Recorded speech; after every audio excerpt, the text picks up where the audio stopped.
And Chris, as SEC Media Days has come to a close, also something I did not tease, maybe we need to hit right off the bat real quick, the official poll from the SEC Media, which, by the way, let me just say, is always inaccurate. Like, I don't know if it's ever been like to a T accurate for a preseason in the history of the poll.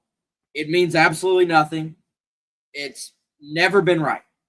But it does exist, and it does give us something to talk about, and it gives us something to complain about.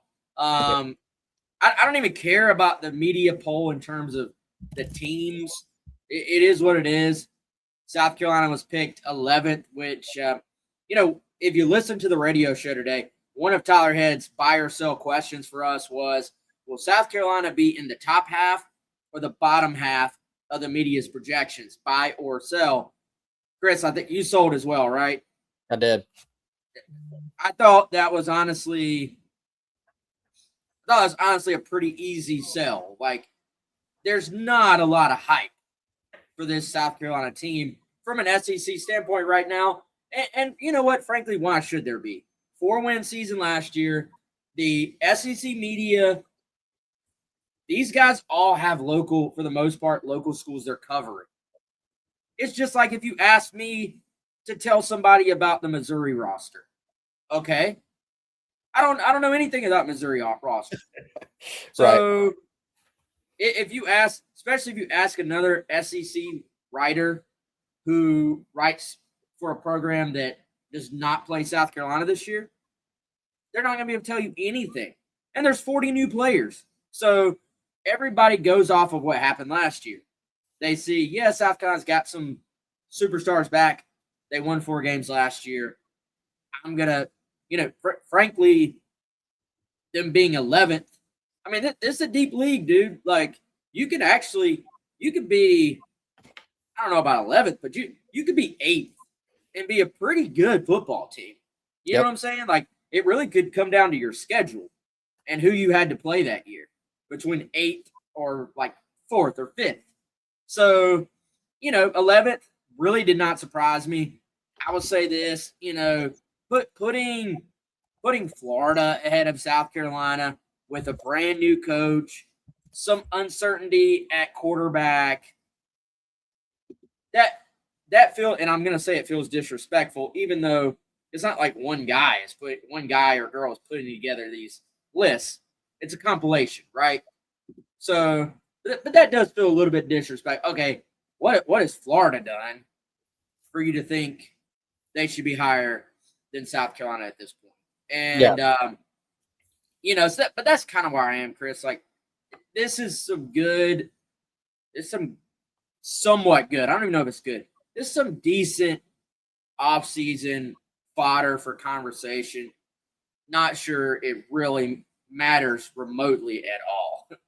It matters not a bit, and I think we even saw some of this last year, Wes, not even necessarily with the media poll.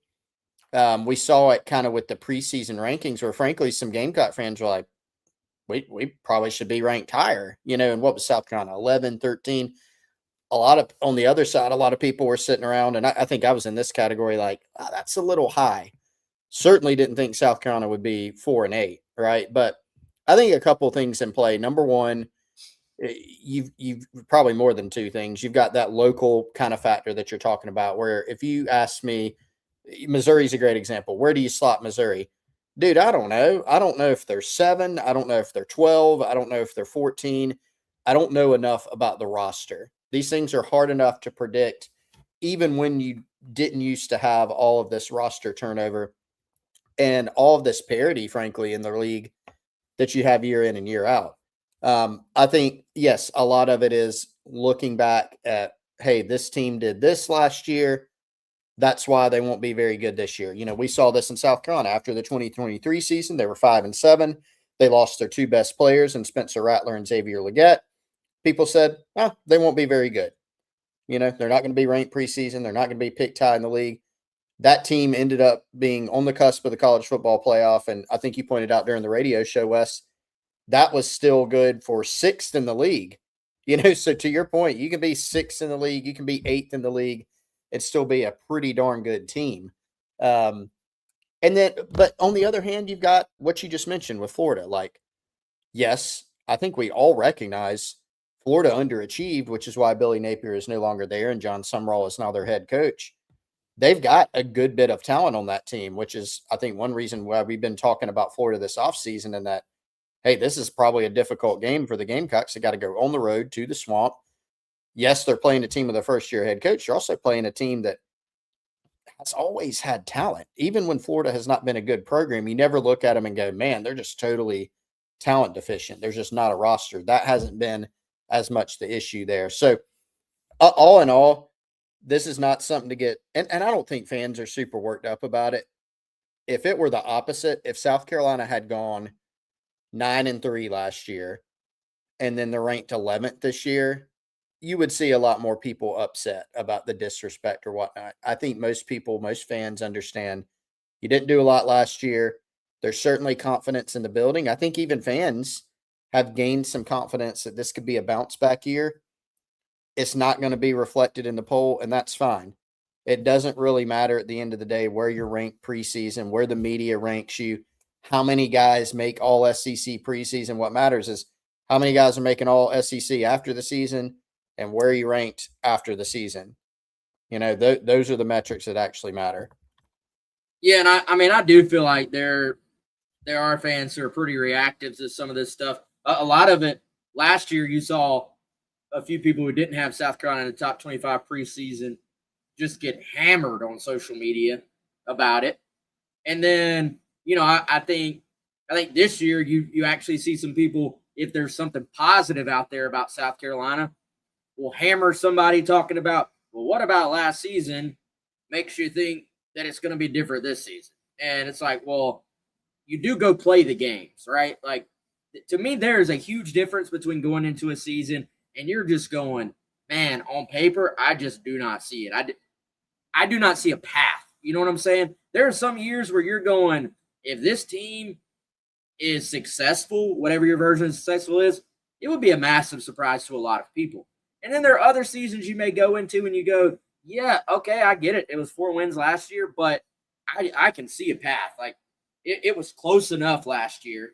And I think you are seeing, we had Jake Crane on, who I think does to be trying to follow everybody, man. It is hard in 2026, as much roster turnover as there is.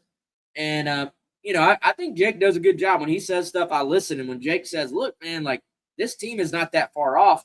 How different is it if, and I use the word lightly, fixed, if you can have somewhat fixed the O-line play and you've somewhat fixed the offensive coordinator system or situation, I should say, how different could that mean for South Carolina with some of the guys that you do bring back? I think there is an opportunity here. Obviously, now you're going to be in a bunch of close games, man. What you're going to be breaking in another new kicker. So how many games literally could just come down to, does that new kicker make his kicks or not? You never. That is why we watch, is because this stuff is not written in stone. It's not. If you go into a season with a chance, which I think South Carolina does, then a lot of it's going to depend on that very moment, man. Literally, I mean, does a gust of wind? I swear to you, and I never said this at the time, Chris, because it would have just not played well at all. When Herrera missed that field goal against LSU, I swear on my life, standing in the stadium, that a big old gust of wind started right before they snapped that ball. But I'm only bringing that up as a point, bro. You never know. You don't know when a ball's going to hit a rock or something. You know what I'm saying? Like, stuff happens. So, Yeah. I'm excited to find out. I'm hoping, like, we're getting ever closer to the point we actually start to find out. I tell you where I do have an issue. And by the way, for those who have not seen it, for those who have not cared to see it, this is not where I have an issue, but just throwing this out there. Georgia won, according to the SEC media. Texas 2. To be honest, I thought that might be flipped. I thought it maybe Texas 1, Georgia 2. Georgia 1, Texas 2. Ole Miss 3 getting a huge benefit of the doubt with a brand new head coach. I know what happened last year. I know they have the quarterback back. Don't get me wrong. That is a huge benefit of the doubt for a true first-year head coach. I will maintain, Chris, it's way, way, way different to take a team with momentum that already has senior leadership, already has the system in place. Hey, man, we need you to just take what's happening and keep it rolling at the end of the season versus going into the 1,000 micro decisions you have to make every single week as a head football coach. You're third in the league. That is some strong faith in Pete Golding. Over a Texas A&M program, they're ahead of Lane. They're ahead of LSU and Lane Kiffin. Alabama 6. I'm getting off course from what I was about to say, but I want to get your reaction before I go back to what I was going to say, Chris. Oklahoma 7, Tennessee 8, Florida 9, Missouri 10, South Carolina 11, Auburn, Vanderbilt, Kentucky, Mississippi State, and Arkansas. Anything about that sounds just completely off to you? Not really. I think, bottom of the table when you get from 12 to 16, I think you could have situated those anyway, and I don't think any of them would have been super shocking. I did wonder, would LSU, even though Lane has been trying to downplay LSU a little bit, would they be a little bit higher? Number 5, Wes. I mean, Still pretty strong. That's pretty strong. That's, last year, that's good enough to get you into the college football playoff. You're a college football playoff team. You've had a pretty good year in my book. I wondered if Oklahoma would be a little bit higher, say over Alabama. Personally, I might go there. I might personally put Oklahoma over Bama. Obviously wondered about Georgia and Texas. I thought Texas would be voted number 1. I'm not shocked by any means it's Georgia. I'm with you on the Ole Miss thing. Ole Miss is certainly getting some juice off of what happened last season. That is a lot of faith in Pete Golding. Now, they had a really good year last year. They've got, yes, they lost some dudes to LSU and Lane. They also got some really good dudes back on that roster. Texas A&M, really good year last year. I kind of wondered, would they flip? Would Texas A&M be number 3, maybe even number 2? But look, I think it just illustrates exactly what you said to open. It's a good league. There's a lot of really good teams in there. And even, you kind of get in the top half. It's like any of these teams can beat anybody, especially when you're looking at 1 through 8. Is there a huge gap between Georgia and Oklahoma this year? I don't know. Or Texas and Oklahoma? We'll get to see. But I think it's just a really deep league. And so, being at number 5, number 6, you're still projected as a really, really good team. Well, and I think, man, the question now becomes too, not from a South Carolina standpoint, but from a league standpoint. We know there's some depth here. We know everybody's going to beat up on everybody. I still think going to a 9-game schedule, absolutely horrendous decision. Terrible decision. Don't like it at all. And according to Eli Drinkowitz, the coaches may feel the same way. Yep. But you're going to beat up on each other. Is there going to be a team or two from this bunch that the cream can rise to the top? And, I mean, dude, life comes at you fast. Things change quickly and can match up with the Big Ten. Like, the Big Ten may not have had as much depth as the SEC, but those top 2 or 3 schools in the Big Ten the last couple of years, and certainly the top team in the Big Ten the last few years, has been the best team in the country. And those top 2 or 3 have been as good as anybody in the country. So if Texas is the best team in this league, I think they might have the best roster. We'll see. If Georgia is the best team, if A&M is the best team, whoever it may be, are they good enough to be one of the elite? I'm not talking about great. I'm talking about elite national championship quality team. I think is another question. But, Chris, the thing I was getting to earlier, because we're already at the 17-minute mark and we've just been BSing. How is Vicari Swain not one of your returners on the preseason SEC list. And granted, I see, if you go to Phil Steele, pretty sure he does kickoff return and punt return. He separates it. SEC does return specialist. No offense to any of these other kids, but Vicari, I don't think this is a homer take. Vicari absolutely 3 touchdowns for, as a punt returner last year. Dynamic every time he touches the football. No way in this world that dude should not be. That's my biggest gripe, with this. And I get it. Like with offensive linemen and stuff, it's like, it's not going to be accurate, man. People aren't sitting there grading freaking offensive linemen for their all SEC list. But you saw highlights all last year of Vicari returning 3 punts for touchdowns. I don't see how that doesn't automatically get you in this list. Again, not that it matters, but that's just another example to me of how poor these lists are. That one was a big gripe, and maybe you can go, split hairs between some other guys, but that one seemed pretty obvious. And look, the guys that made the list are really good. But here's a stat that'll drive it home. Vicari Swain had more returns for a touchdown last year. He actually had the same number as all 3 of the other guys that made the list throughout their entire careers combined. The 3 guys on that list have a total of 3 return touchdowns in their career.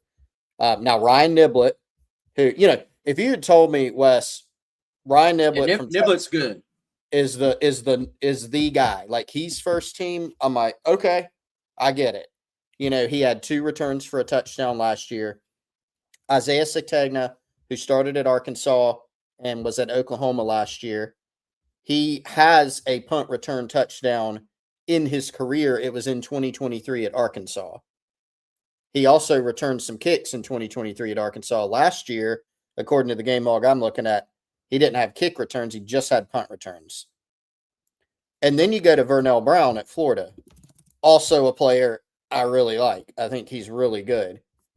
Last season, he had 12 punt returns for 140 yards. Not 3 touchdowns, not 2 touchdowns, not 1 touchdown. So it's just curious because you look at Vicari Swain and what he did last year. He had 19 returns, 302 yards, 15.9 yard average, and 3 punt return touchdowns, which was an FBS leader, not just SEC, FBS leader. So that one was really kind of hard to square. Wes, did he get dinged for just playing on a 4-8 team? Like, I don't really know. Florida didn't tear it up either. But the guy that got picked from Florida, statistically, there's a huge difference between. Did he return kicks as well? Vernell Brown? That was what I was trying to figure, because you're combining them, which Vicari didn't return kicks. Vernell Brown had 7 kick returns last year for a 17.4 yard average, no touchdowns. I mean, solid, but nothing, it's almost like maybe you get some extra points for that, but there were no scores. There were no. Yeah, I don't know how you ding a guy for their team being 4-8 when we're talking about a preseason list for this year. You know what I'm saying? Like, I know guys get dinged postseason for like a year that just happened. It's like a tiebreaker almost. Like, oh, your team was good, yours wasn't. We're going to go with the team that was good. It happens all the time with quarterbacks, and maybe that's even a little bit more valid than it would be for a punt returner. But anyway, maybe a little fuel to the fire for a guy Vicari this year. Hey, if you're Smiley, you're doing everything you can to find new ways to get that guy in space. An absolute weapon for South Carolina is Vicari Swain. That was my biggest issue with the whole thing. The teams, the order, the favorites, don't care whatsoever. But man, the guy that had 3 punt returns for touchdowns last year, he deserves to be on the list, man. Pretty big miss there by our SEC media brethren there, in my opinion.